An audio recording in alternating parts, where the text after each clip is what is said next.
الله أكبر الله أكبر الله أكبر الله أكبر.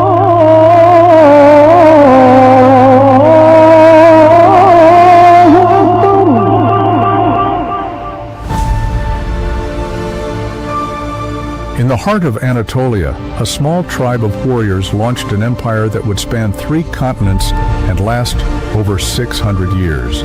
From the fall of Constantinople to the rise of a military powerhouse, the Ottomans carved their name into history. Through war, betrayal, and innovation, they became one of the world's most influential empires, shaping the fate of Europe, Asia, and Africa. But with great power came great challenges.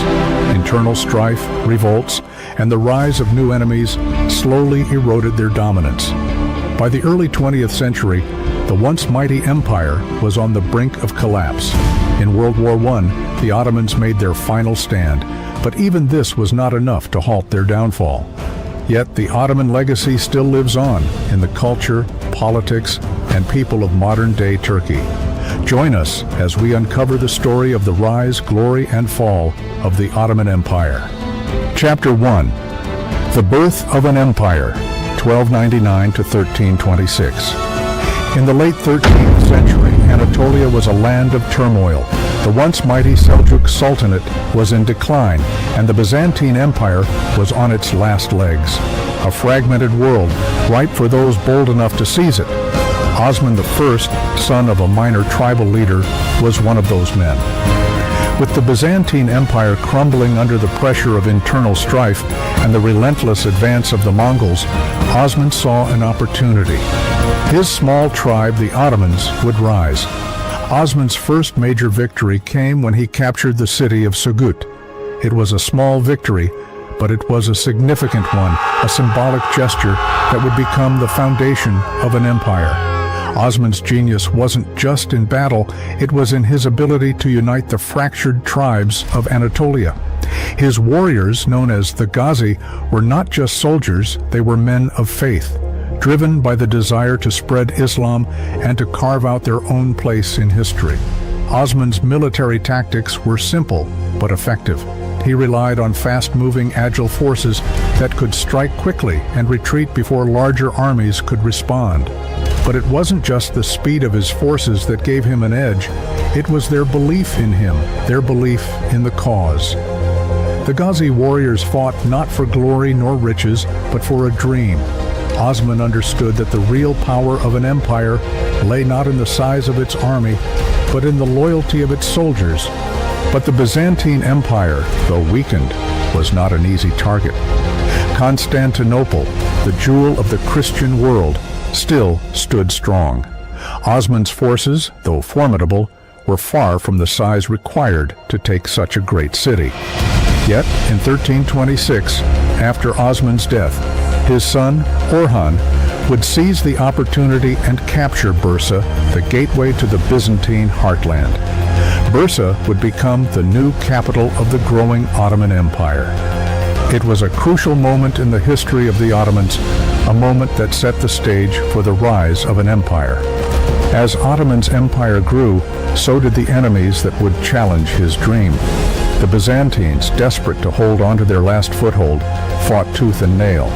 But the Ottoman Empire, under Orhan's leadership, was gaining momentum. The Byzantines, now outnumbered and outclassed, would soon find themselves at the mercy of this relentless new power. Chapter 2. The Janissaries and the Devshirme system, 14th to 15th century.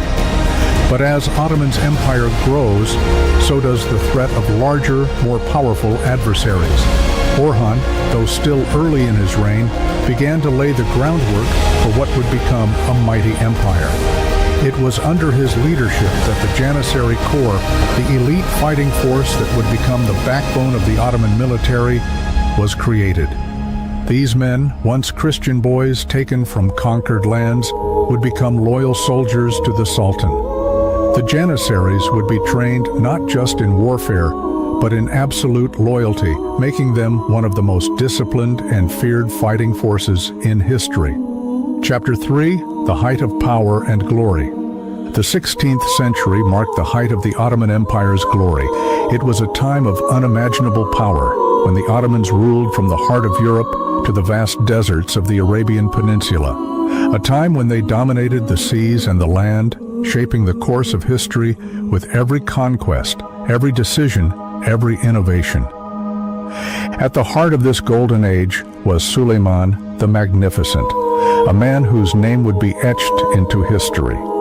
Reigning from 1520 to 1566, his leadership turned the Ottoman Empire into the superpower of the age.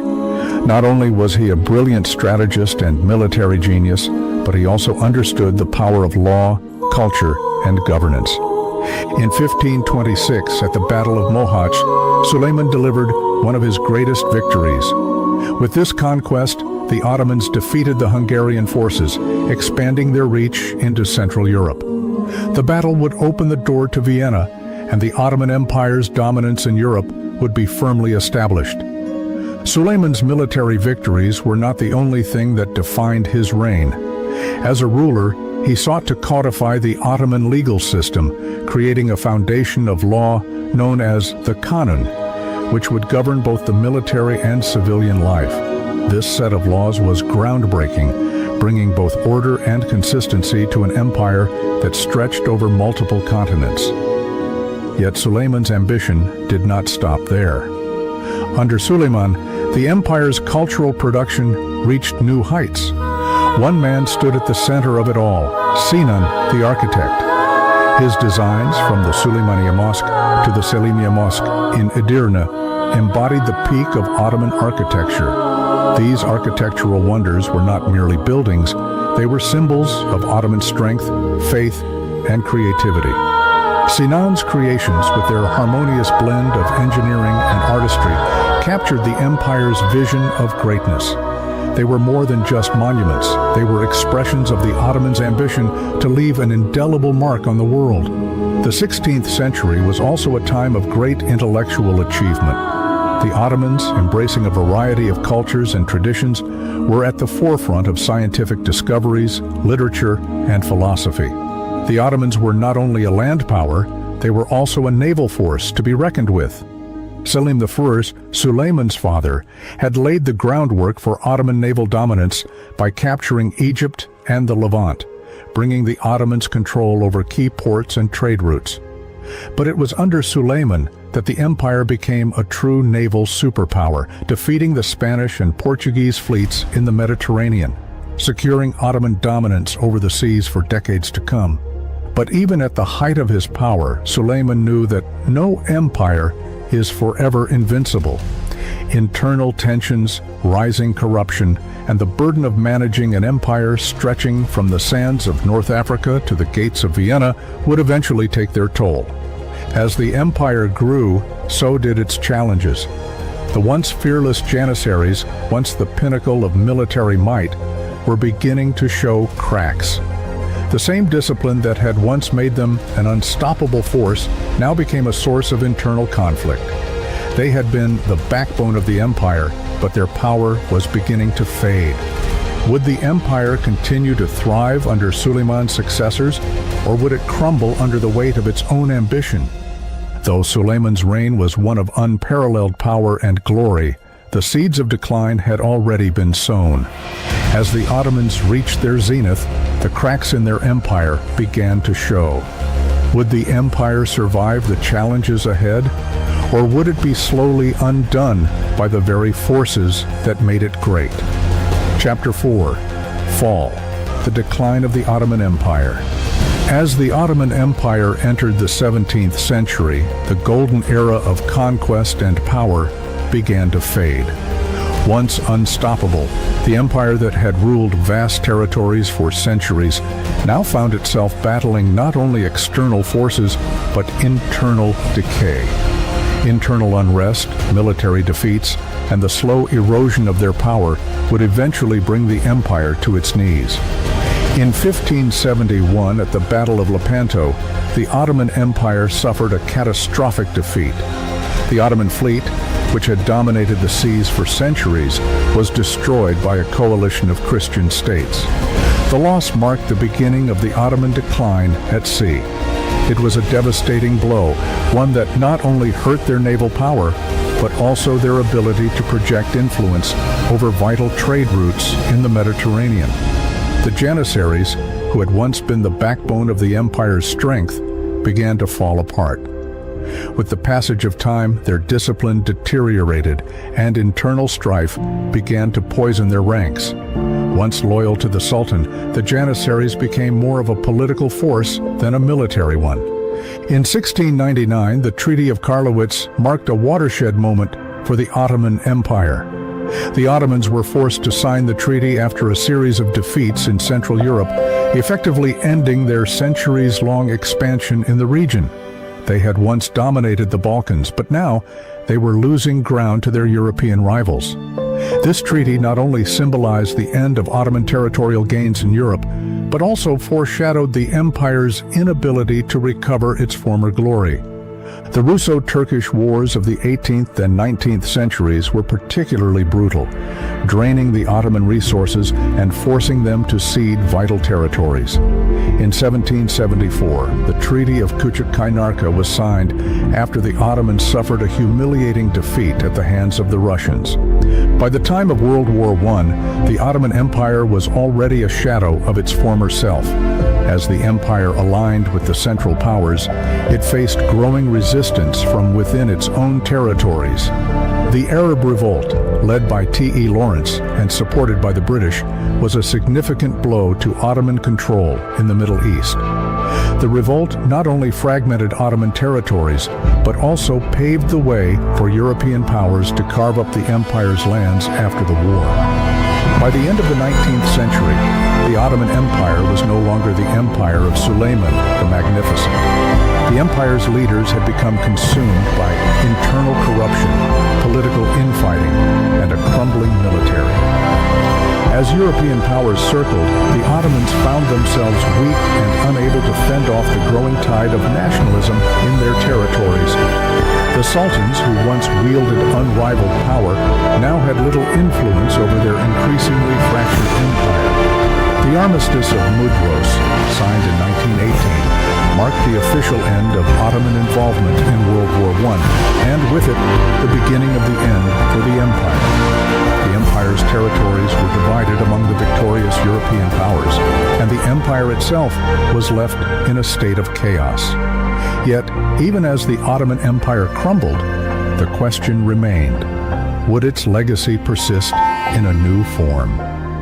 The Turkish War of Independence would soon follow, and the empire that had stood for over 600 years would be replaced by a new republic.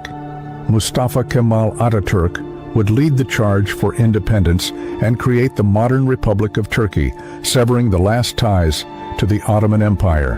Mustafa Kemal Atatürk, a man of vision and strength, saw what many did not see: the opportunity to rise from the rubble. But it was during the years following the collapse of the empire that he truly emerged as the leader of the Turkish people. Atatürk's rise was not without resistance. The Treaty of Sèvres in 1920 had effectively dismantled the Ottoman Empire, with vast swaths of land given to Greece, Armenia, and the Allied powers. But Atatürk, refusing to accept this fate, led the Turkish War of Independence. The war would become a symbol of national pride, resilience, and the desire for a new future, free from foreign domination. Between 1919 and 1922, the war raged on as Atatürk's forces fought relentlessly for the survival of the Turkish nation. The Greek forces were defeated, and in 1922, the last of the Ottoman sultans, Mehmed VI, was deposed, marking the end of over 600 years of Ottoman rule. The triumph of the Turkish forces was complete. Atatürk had led his people to victory, and in doing so, had cemented his place as the father of the modern Turkish state. On October 29, 1923, the Republic of Turkey was officially born. Atatürk became its first president, and with his leadership, the nation began to rise from the ashes of the Ottoman Empire. He envisioned a Turkey that was secular, modern, and unified, a nation that could stand on its own and move forward, leaving behind the imperial past. Ataturk's reforms were revolutionary. He abolished the Sultanate and the Caliphate, separating religion from politics. He introduced a new alphabet, bringing modern education and literacy to the masses. His goal was clear: to transform Turkey into a republic that could stand alongside the great powers of the world.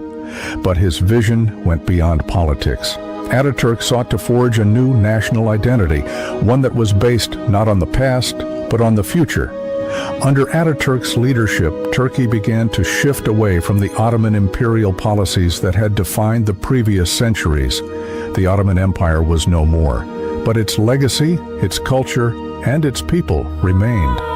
Turkey, now free from the shackles of empire, became a modern, secular republic, a nation reborn. The Ottoman Empire is no more, but the legacy of its rulers, its culture, and its people lives on. The echoes of this once great empire continue to shape Turkey and the world in ways that are still unfolding. What lessons can we learn from the rise and fall of one of history's most powerful empires? Stay with us as we look to the future and the enduring influence of the Ottoman Empire.